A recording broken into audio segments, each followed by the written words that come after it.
এই যে ব্যাটারটা, এবার পরোটাগুলো তৈরি করবো। মাংসর কিমাটা হয়ে গেছে, পরোটাটা তৈরি করবো। এই যে মাংসর কিমাটা তৈরি হয়ে গেছে। এবার আমি পরোটাটা তৈরি করব। পরোটার জন্য ময়দা, জল আর নুন আর একটু হালকা একটু তেল ছিটে দিয়েছি, সাদা তেলে 1 চামচে দিয়ে দিয়েছি, দিয়ে আমি গুলছি। গুলে নিয়ে এবার খুব চাটুটা বেশি গরম হলে হবে না, হালকা চাটুটা গরম করব।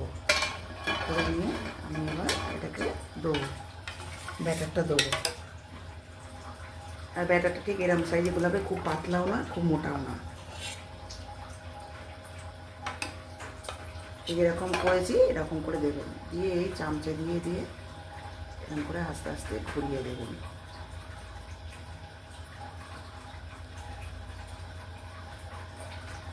দিয়ে গোল গোল পরোটা হয়ে যাবে।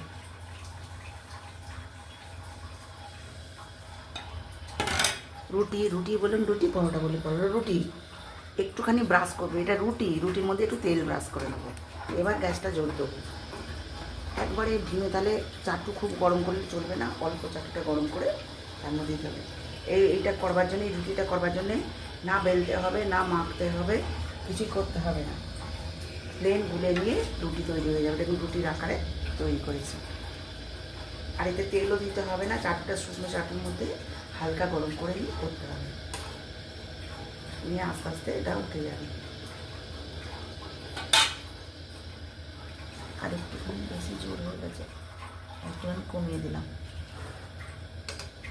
এবার এটাকে আস্তে আস্তে উঠতে হবে। অটোমেটিক হয়ে গেলে উঠে যাবে। আর তুলে নিয়ে দেখাবো। আরেকটু হবে। আরেকটু হবে।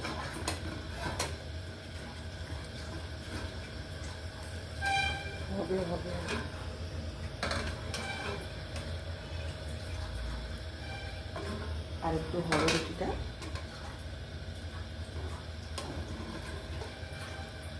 এগুলো হতে এইরকম করে রুটি করলে একটু সময় লাগে করতে। এবার হয়ে গেছে, তোলো হয়ে গেছে। না করলে হবে না, আটকে যাবে। হয়ে গেলে নিজেই উঠে যাবে, উঠে যাবে।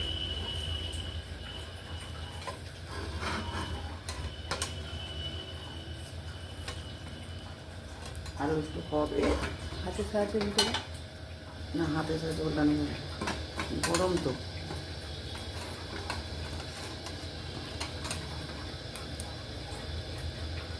আর একটুখানি হবে,